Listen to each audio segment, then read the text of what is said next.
France calls Australia's decision to scrap the $66 billion submarine deal a stab in the back. France's foreign minister says Canberra's decision to make a deal with America instead is a betrayal of trust.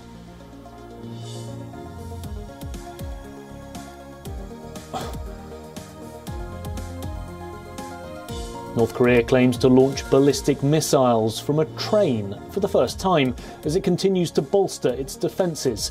This after the two Koreas test-fired missiles just hours apart in dueling displays of military might.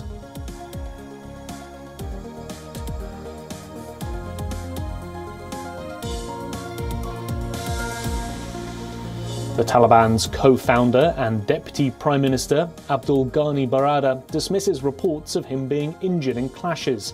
His statement comes in the wake of reports that Baradar's loyalists had clashed with Haqqani Network's men.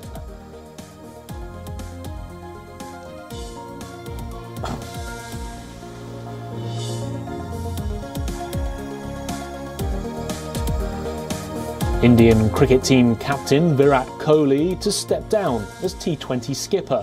However, he'll continue to lead Team India in the ODI and Test formats.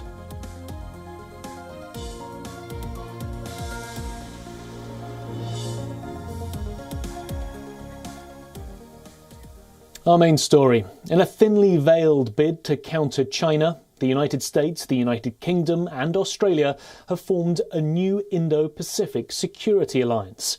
The alliance, known by its acronym AUKUS, aims at sharing intelligence, defence and technology between the three nations.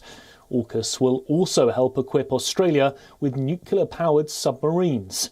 The leaders stressed, though, that Australia will not be getting nuclear weapons, but will rather be using propulsion systems for the vessels to guard against future threats.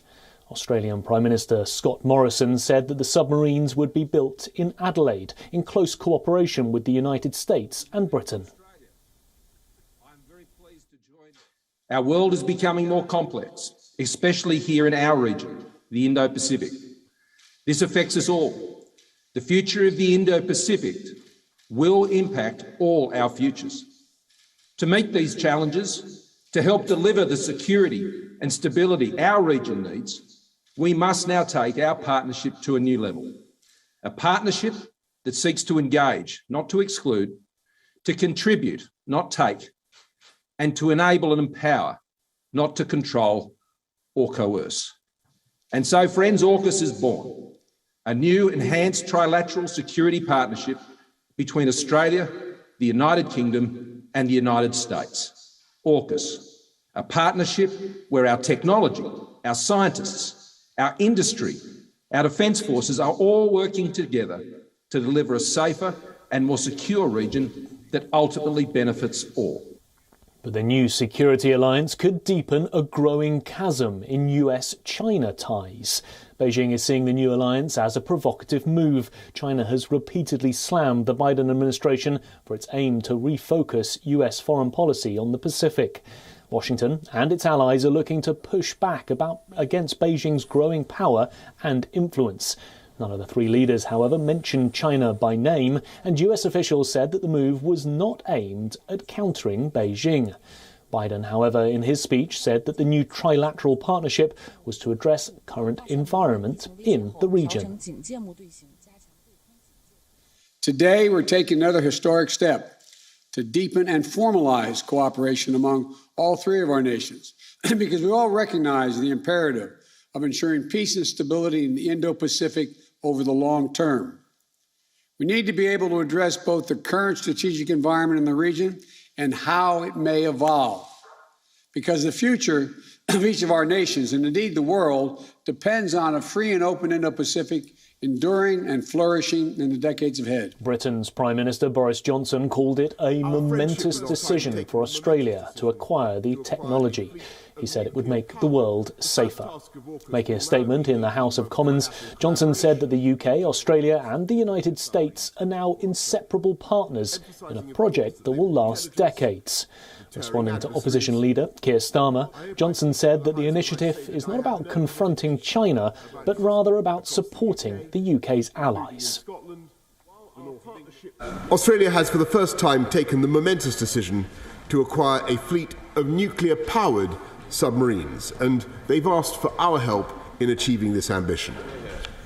I'm delighted to tell the House that we've agreed to this request, and we shall place the UK's expertise in this field amassed over decades at the assistance of our Australian friends. The first task of AUKUS will now be an 18-month trilateral collaboration to determine the best way of delivering advanced nuclear submarines for Australia, emphasising, of course, that they will be powered by nuclear reactors, not armed with nuclear weapons. AUKUS is not intended to be adversarial towards any other power, Mr. Speaker, but it merely reflects the close relationship that we have with the United States and with Australia, the shared values that we have, and the sheer level of trust between us. Slamming the agreement, Beijing called it an extremely irresponsible threat to geopolitical stability. 美英向澳大利亚出口高度敏感的核潜艇技术，再次证明他们将核出口作为地缘政治博弈的工具，采取双重标准，这是极其不负责任的行径。 Also not particularly pleased was New Zealand Prime Minister Jacinda Ardern. She said that New Zealand was uninterested in building nuclear-powered submarines. But we have an independent foreign policy. We'll take our own view on foreign policy issues. We'll continue to make a contribution, but our lens is very much peace, stability and a rules-based order. That'll always be the case. But perhaps the biggest loser from this new Indo-Pacific security partnership is France. Australia's Prime Minister Scott Morrison confirmed that Canberra had scrapped a $66 billion submarine deal with France, instead choosing to build nuclear-powered submarines using US and British technology. French foreign ministers and defence ministers issued a joint statement on the developments and said that Australia's decision to revoke the contract went against the spirit of cooperation between the two countries. The announcement comes just over a week before Biden is to host a first in-person meeting of leaders of the Quad group of countries. That's Australia, India, Japan and the United States, that Washington sees as a key means to countering China. These developments also favour India, as it further strengthens an opposition to the Chinese belligerents in the region. Well, for more on this, let's cross to Susan Tarani, who's joining us live from New York City. Susan, look, just days ahead of this Quad in-person meeting, the new AUKUS alliance has been announced. What kind of message do you think Washington is trying to deliver to Beijing with this announcement?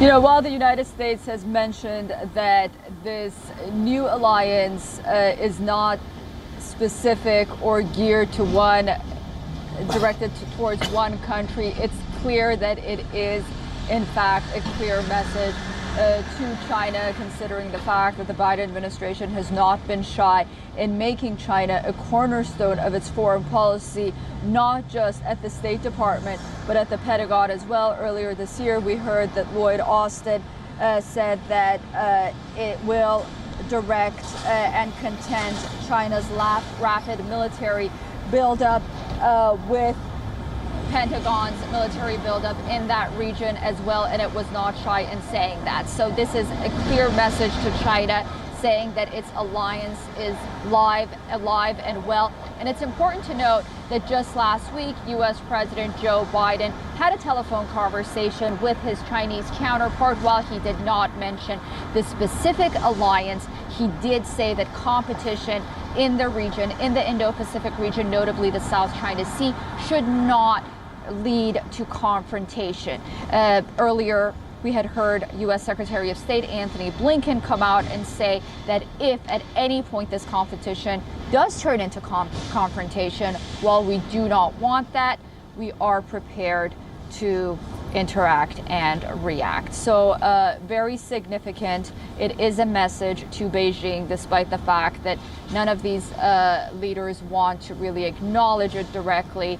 But we'll have to wait and see how all of this pans out. We do know how Beijing reacted initially right now, even saying that it's a Cold War mentality.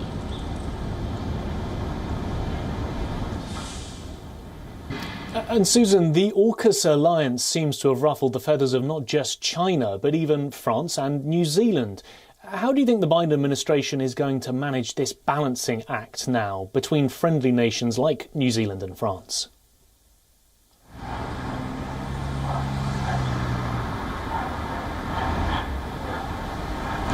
The Biden administration ultimately will have to come to terms and really have a balancing act with these nations. While New Zealand did express some dismay, it may be easier to really come together with New Zealand, considering the fact that the country really, through the Five Eye Alliance, has some intelligence cooperation sharing and has sort of a relationship in that regard already. But when it comes to France, the United States needs France at the end of the day in countering China and the bloc of Europe, at least economically. So the Biden administration will have to reach out to France. They will ultimately reach an agreement. To what extent that's going to be is yet to be seen. But that's something that needs to be worked out. And,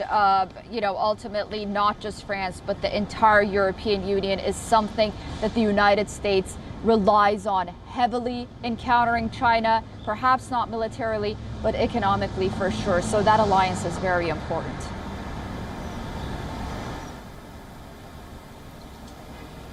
Yeah, thank you very much, Susan. That was Susan Tarani joining us live from New York City. Well, next this morning, in a bid to upgrade its weapons in the face of severe threats from China, Taiwan plans to spend an extra 240 billion Taiwanese dollars on defence over the next 5 years. The whopping $9 billion budget will also include new air defence missiles and for the Navy and for armed drones for the Air Force. 2400亿是上限。 240 billion is the upper limit. Within 5 years, we must finish building the required systems and equipment. Because as it was made clear in our briefing just now, in response to the current enemy threat and the changing regional situation, the National Army must quickly improve its combat power. Therefore, 8 of the 10 items on the special budget are regarding key combat capabilities. As for the annual budget, we have a rough preliminary plan. We hope that we can provide a reasonable explanation once the Legislative Yuan starts reviewing the budget in the future.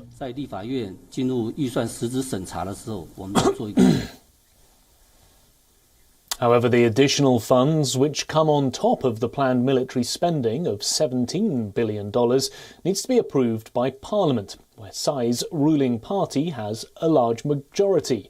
It therefore means that the passage of the proposal should be smooth. Emphasising the threat of Chinese invasion, Taiwan's Defence Ministry issued a statement.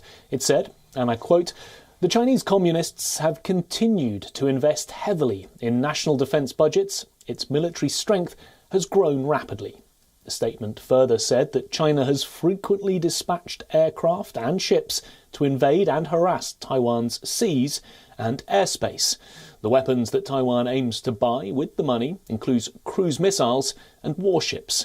Taiwan has also been testing new and long-range missiles off its southern and eastern coasts. It's also put into service a new class of highly agile stealth warships, which Taiwan refers to as anti-aircraft carrier killers. Meanwhile, the announcement comes at a time when Taiwan is in the middle of its annual Huanquan military drills.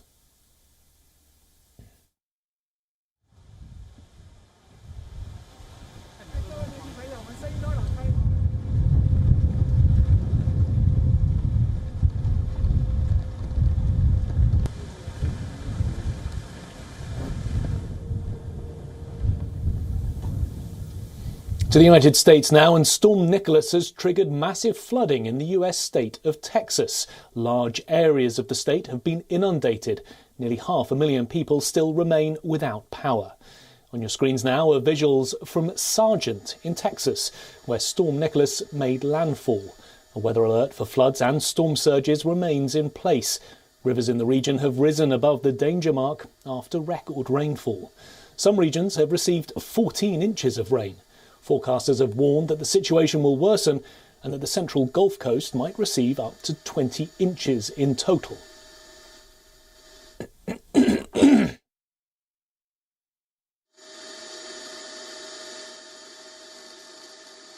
situation remains severe in the island city of Galveston as well, where boats at the local marina have been damaged. Authorities have asked residents to stay inside and venture out only if necessary. However, several housing localities have been left flooded, forcing people to move to higher ground. The storm has also battered neighbouring Louisiana, where heavy rains hampered recovery efforts in areas already hit by Hurricane Ida. The flooding was expected and somewhat unexpected, as Nicholas had been downgraded from a hurricane to a tropical storm.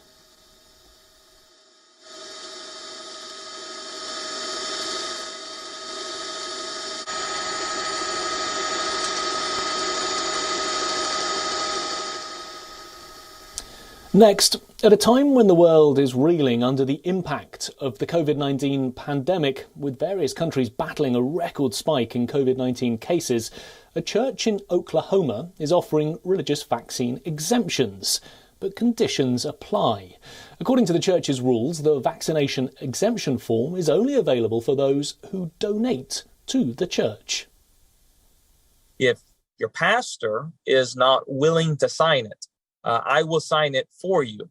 But in order for it to carry some weight, you would need to become a member of my church. Doesn't mean you have to be an in-person member. We have thousands of members who are online members. And in a bid to encourage donations to his church, Pastor Jackson LeMayer is offering members of his congregation a signed opt-out form. Membership is defined of those who attend church or those who are with us online and they financially support the ministry. So financial support could literally be just $1, whatever that looks like for an individual. Religious objections that were once used sparingly around the country to get exempt from needing vaccines have now become a much more widely used loophole against the COVID-19 shot. And this is only likely to grow after US President Joe Biden's sweeping new vaccine mandates that cover more than 100 million Americans. It's not the first time that US citizens are vehemently citing religious exemption to avoid getting jabbed. In Los Angeles, thousands of police department employees plan to seek exemptions from getting vaccinated. Around 2,600 employees have indicated their willingness to pursue religious exemptions.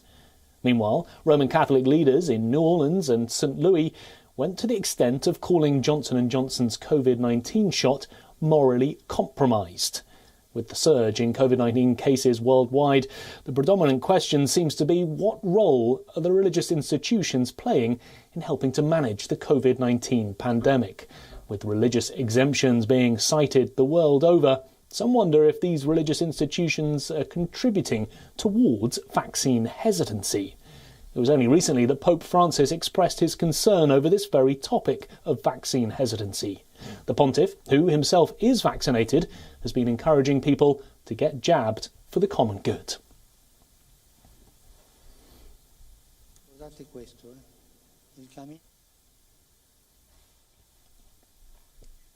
Staying in the United States, an Olympic gymnast, Simone Biles, held back tears as she accused the FBI and US gymnastic and Olympic officials of failing to stop sexual abuse that she and hundreds of other athletes suffered from a former doctor, Larry Nassar. Biles said that US Gymnastics and US Olympic and Paralympic Committee failed to act and that the FBI turned a blind eye. Demanding justice, the athletes even accused some FBI agents of downplaying the severity of the abuses.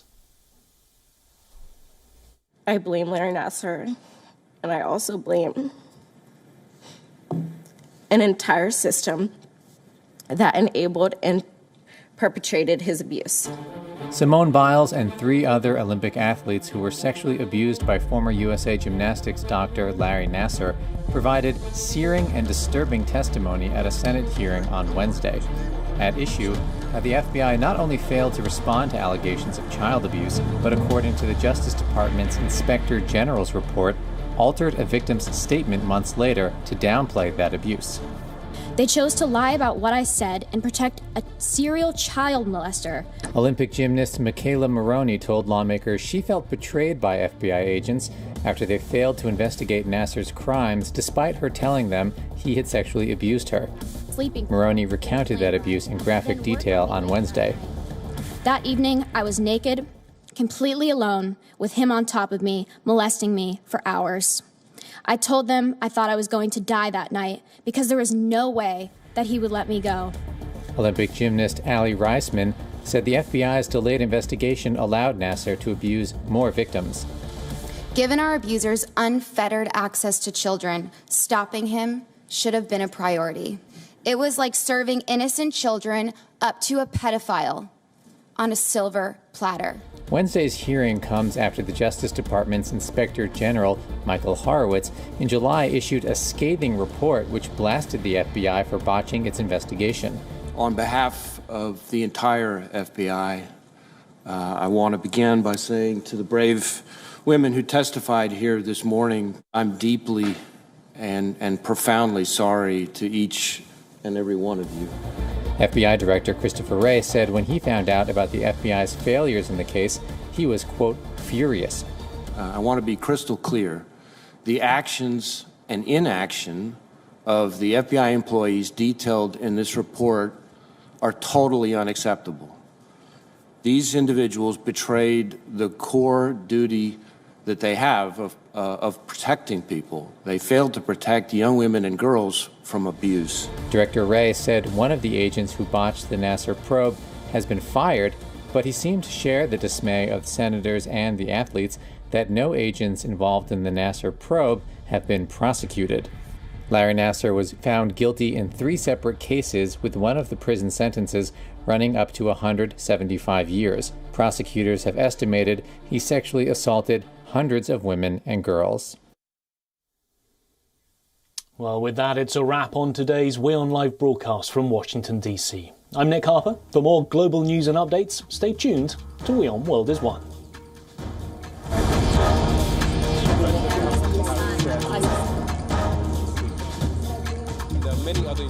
This is right, Arab.